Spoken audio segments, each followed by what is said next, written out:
అండి ఎలా ఉన్నారు అందరూ కూడా? నేనైతే సూపర్గా ఉన్నానండి. మీరందరూ బాగున్నారా? ఓకేనండి. ఈరోజు కోనసీమ స్పెషల్ అయితే మన తాటుగారులు తాటిబూరలు వేస్తున్నారండి. ఎలా వేసుకోవాలి ఏంటన్నదే నేను చూపిస్తాను. ఈరోజు అయితే పేస్ట్ని చూపిస్తున్నాను కదా. కాయ అయితే తీసానండి. ఒక పెద్ద కాయ తీసుకున్నాను, తాటికాయ. ఇది మొత్తం కూడా పేస్ట్ని తీసుకుని ఏమీ లేకుండా శుభ్రంగా చేసుకుని ఇక్కడ పెట్టుకున్నానండి. అలాగే పావు కేజీ బెల్లాన్ని తీసుకుని ఇలా ముద్దలా చేసుకుని ఇక్కడ పెట్టాను. ముద్ద బెల్లం అండి ఇది. అలాగే వరిపిండి అయితే ఒక సాల్ట్ పడుతుందండి. పావు కప్పు ఏమో ఉప్మాను ఒక పడుతుందండి. కొద్దిగా చిటికెడు అయితే సాల్ట్ అండి. ఇవన్నీ కలిపి ఇవన్నీ కూడా చూడండి. ఈ తాటి పేస్ట్ ఉంది, దీంట్లో వేసుకున్నానండి ఒక గిన్నెలో. అలాగే పావు కిలో బెల్లం, తురుముకున్న బెల్లం అండి ఇది, దీంట్లో వేసుకున్నాను. ముద్ద బెల్లం ఇది.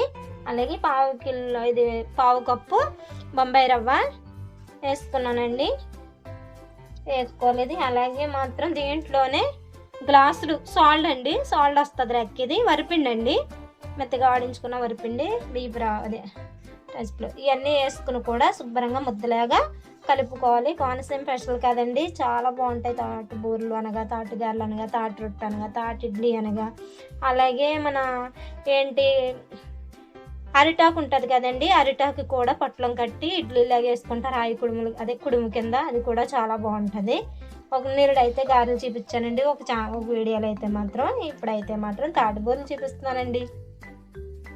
దీంట్లో చిటికుడు ఉప్పు అండి, ఎంత వేసుకోకూడదు, కొద్దిగా పడుతుంది, ఎక్కువ పడుతుంది, స్వీట్గా సరిపోతుంది కదా. ఇది మొత్తం కలిపేసుకుని ఇది కూడా కలిసేలాగా కలుపుకోవాలి. ఇదంతా కూడా కలుపుకున్న తర్వాత స్టవ్ వెలిగించుకుని కళాయి పెట్టానండి. కళాయి పెట్టి డీప్ ఫ్రైకి సరిపడా నూనె పెట్టాను. ఓకేనండి. ఇలా కలిపేసుకున్న తర్వాత ఆయిల్ కాగిందండి. ఇప్పుడు కొద్దిగా సిమ్లో పెట్టుకోవాలి, మాత్రం హైలో ఉంచుకోండి. హైలో ఉంచితే మాత్రం అసలు మాడిపోతాయి, గొమ్మలు ఉడకో గారెలు లెక్కలు ఉండవు ఇవి బూరెలు. ఓకేనా.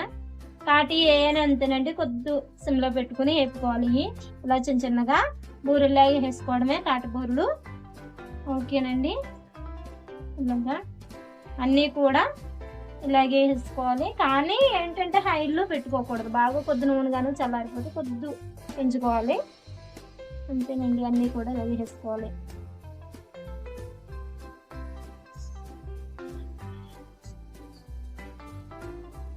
ఇలా సిమ్లో పెట్టుకుని వేపుకోవాలండి. ఇవన్నీ కూడా జాగ్రత్తగా తిప్పుకోవాలి. వెంటనే కూడా గరిటె పెట్టి తిప్పేసిన పప్పు విడిపోయినట్టు అయిపోతాయి అన్నమాట. ఇవన్నీ కూడా సిమ్లో వేపుకోవాలి. ఓకేనండి.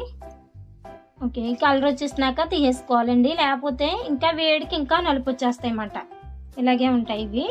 ఇవన్నీ కూడా ఇలాగే తీసేసుకుని అన్నీ కూడా మిగతా పిండి కూడా వేసుకుని శుభ్రంగా అలాగే వేపేసుకోవాలండి. ఇవి కూడా బిగిసిపోతాయండి, కరకరలాడితే చాలా బాగుంటాయి కూడా. ఇవి మనకి కనీసం వారం రోజులైనా కూడా నిల్వ ఉంటాయి, ఏం అవ్వు కూడా. ఫ్రిడ్జ్లో పెట్టుకుంటే కూడా డబ్బాలు వేసుకునండి.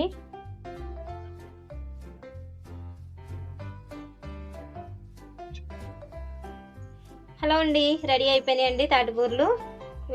ఇలా రెడీ చేసుకోవాలి కూడా. కోనసీమ స్పెషల్ అయితే తాటి బూరెలు, తాటిగారెలు ఇవన్నీ కూడానండి. మాకైతే మాత్రం ఇవ్వండి ఇలా ఉంటాయండి. కూడా చాలా మెత్తగా ఉంటాయి కూడా, ఇవి క్రిస్పీగా కూడా ఉంటాయండి చాలా. నెయ్యి కూడా ఒకసారి అయితే ట్రై చేయండి. వీడియో నచ్చితే మాత్రం లైక్ చేయండి, షేర్ చేయండి.